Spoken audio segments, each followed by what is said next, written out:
अस्सलाम वालेकुम प्यारी यूट्यूब फैमिली, कैसे हैं आप सब। उम्मीद के साथ कि आप सब ठीक होंगे, हंसते मुस्कुराते और जनाब खुशबाश।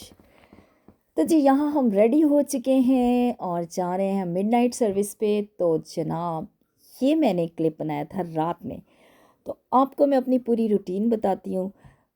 कितना हमने खाया, कितना हमने इंजॉय किया, बहुत मज़ा आया। तो यहाँ जी इला और इला की मम्मा भी रेडी होके खड़े हो गए थे। तो बस फिर जब कोई रेडी होता है तो क्या होता है, फिर उसका व्लॉग बनाया जाता है। लेकिन मुझे सख्त चिढ़ होती है जब मैं किसी को प्रॉपर तरीके से व्लॉग में नहीं ले सकती। बहरहाल यहाँ मेरी डॉल जो है ना, मेरी बेटी छोटी सी प्यारी सी मेरी इला जानी जो है ना, रेडी होके खड़ी थी और इसकी मम्मा ने इसका हेयर स्टाइल बहुत अच्छा बनाया था। तो ये अपनी दादों के साथ फिर आ गई ना, तो मैंने इसे कहा आ जाओ इला हम बना लेते हैं। तो मेरा जो ड्रेस था ना, न्यू ड्रेस नहीं बना था, मैंने वही अपना ड्रेस पहना था। बस बाद में मुझे एहसास हुआ कि मुझे सिलवा लेना चाहिए था, मुझे अपना नया ड्रेस बनवा लेना। यहाँ जी हमने पहले दूसरा केक काटा, फिर अभी हमने टी ब्रेक हो रही थी, कुछ गेस्ट आ गए थे तो उनके लिए फिर एक और केक कट गया। तो क्रिसमस पे ज़्यादा केक्स कटते हैं, लेकिन सारा कुछ ही होता है, खाना पीना और जनाब नए नए कपड़े। सबसे जो मेन चीज़ होती है ना, वो होती है इबादत। और हर चर्च, जितने भी चर्चेज़ हैं ना, वहाँ पे इतनी रौनक होती है। आप यकीन करेंगे रात का जो चर्च था ना, कहना नहीं चाहिए, सुई रखने की भी जगह नहीं थी, इतना कंजेस्टेड हुआ हुआ था चर्च। चर्च नहीं है, छोटा नहीं है चर्च, सेंट फिलिप्स चर्च कहाँ से छोटा है, लेकिन पब्लिक इतनी थी।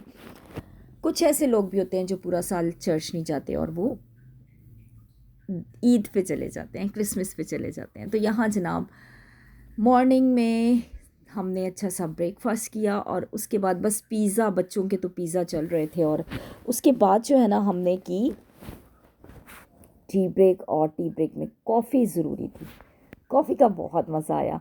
और जनाब इला की मम्मा ने ना बॉटल वाला जुगाड़ किया और इतनी अच्छी मतलब कॉफ़ी बन गई ना, पेस्ट बहुत अच्छा बना।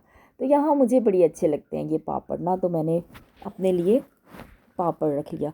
तो मैं यहाँ फ़्रेश होके तो बैठी हुई थी, लेकिन अभी मैंने रेडी होना था। तो जनाब मैंने कहा चलो चाय पी लेते हैं, तो साथ अपना इस कंडीशन में भी व्लॉग बनाते हैं। अभी मुझे रेडी होना था, बस मैं ना फ़्रेश होके बैठी हुई थी। और क्योंकि अंदर हम गए नहीं थे तो गेस्ट थे, तो जनाब मैंने सोचा चलें भाई, हो गई दादो रेडी, कितनी जल्दी रेडी हो गई हैं दादो।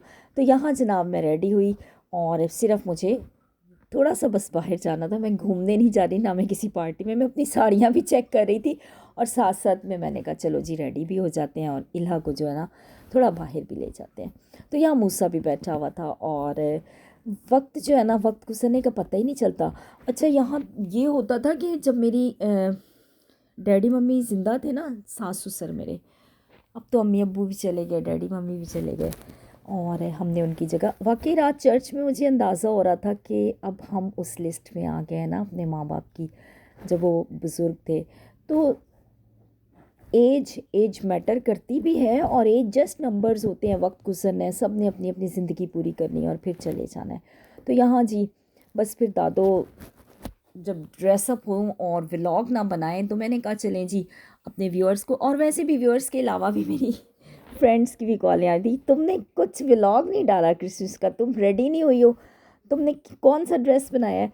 तो बस मैंने ना ड्रेस तो बनाया था, अभी लास्ट मंथ भी एक बना था मेरा ड्रेस, वो मैं पहनूंगी।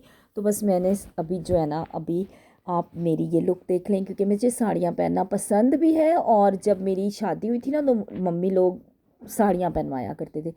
रात मैंने मूसा से बहुत कहा, मूसा मैं साड़ी वेयर कर लेती हूँ, बस मूसा को ये था नहीं नहीं मम्मा आप ये वाला अपना ड्रेस। तो ये हालत होती है, कितनी मुश्किल से मैं बना रही हूँ, लेकिन मिस्टर हस्बैंड ये साथ बैठ के ना देख रहे हैं अपना मोबाइल और टस से मस नहीं हो रहे, हिल भी नहीं रहे हैं, इतने साकित होके बैठे हुए हैं। ये भी नहीं कह रहे कि चल यार मैं बना देता हूँ। तो वो मैंने सामने ट्राईपॉड तो लगाया था वो, लेकिन सेट नहीं हो पा रहा था। तो ये है ना प्रॉब्लम्स मेरी व्लॉगिंग करने के। बहरहाल मैं भी बड़ी ढीठ हूँ, मेहनत करती रहूँगी, बनाती रहूँगी व्लॉग, और आप लोगों के अच्छे अच्छे व्यूज़ का मुझे इंतज़ार है कि कब अच्छे अच्छे व्यूज़ आएंगे और मैंने सक्सेसफुल हो जाना है। तो यहाँ ये देख रहे हैं मिस्टर हस्बैंड के काम, बस टस से मस नहीं होना। ना हो भाई, हम तो अपना व्लॉग बनाएंगे, आप टस से मस ना हो, आप हिलें भी नहीं, आप बिल्कुल सुनवट्टा होके बैठे रहें, पर हम फिर भी अपना व्लॉग बना लेंगे।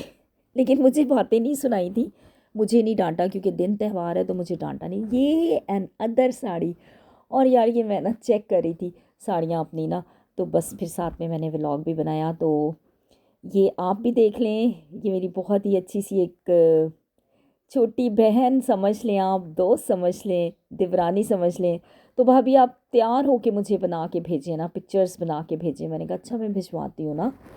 तो पिक्चर तो मैं ले नहीं पाई, और बस ये कि मैंने आपके लिए व्लॉग बनाया है, आप मेहरबानी करके देख लेना, और मैं आप अपलोड करके ना उनको लिंक शेयर कर दूँगी ना, ताकि वो देख लें। तो यहाँ जी दादो देखें, आप दादो के काम देखें। और जनाब मुझे बहुत ही साड़ी पहनने का, मतलब शुरू से जब मेरी शादी हुई थी ना, तो मेरे डैडी मम्मी ने ना बहुत सारी साड़ियाँ मेरे लिए ली थी। मेरी बरियों में साड़ियाँ भी बड़ी खूबसूरत, और उसके बाद भी मेरी नंद बना बना के ना, हम लोग साड़ी वो बना के मुझे दे देती थी ना, मतलब बड़ी अच्छी, वो हम खुद डिज़ाइन करते थे। तो बड़ी बहुत साड़ियाँ, साड़ियों की मेरे पास बहुत कलेक्शन थी। कुछ मैंने अपनी एक दोस्त को भी दी थी, 2 साड़ियाँ गालिबन दी थी उसको, और निकालती भी रहती हूँ। ज़ाहिर सी बात है, आप कितनी दफ़ा वेयर कर सकते हैं ना, इतना रिपीट रिपीट तो करनी चाहिए। अभी मेरी शादी की भी साड़ी पड़ी हुई है और मेरी इंगेजमेंट की भी पड़ी हुई है, मैं आप लोगों को किसी दिन वो भी वेयर करके दिखाऊंगी बहुत जल्द और अनकरीब। फिर आप बताइएगा कि ना दादो ने कितनी साड़ियाँ संभाली और कितनी अच्छी, और ये भी मेरी बरी की साड़ी है, और मेरे पास बहुत साड़ियाँ हैं। तो जनाब दादो अब जो है ना, दादो की ये न्यू लुक है। पहले भी मैंने एक छोटा सा व्लॉग बनाया था, तो आप लोग ना ज़रूर बताइएगा कि साड़ी की लुक में कैसी लग रही हूँ। बहुत शुक्रिया जी, आपने जो है ना अच्छे अच्छे कमेंट्स करने हैं, और दुआओं में याद रखना है। आप सब मेरी दुआओं में शामिल रहेंगे। परवरदिगार जितने लोग भी क्रिसमस मना रहे हैं, सब पर करम फरमाए, और जो मुझे देख रहे हैं उन पर भी करम फरमाए। बाकी भी उम, खुदा खुदाए कादिर जो है ना, कुल कायनात पर रहम फरमाए। उसके रहम और उसके करम की हमें बहुत ज़्यादा ज़रूरत रहती है। हमेशा, हर वक्त, हर लम्हा खुशी खुशी टाइम गुजर जाए। बहुत शुक्रिया जी, अल्लाह हाफिज़।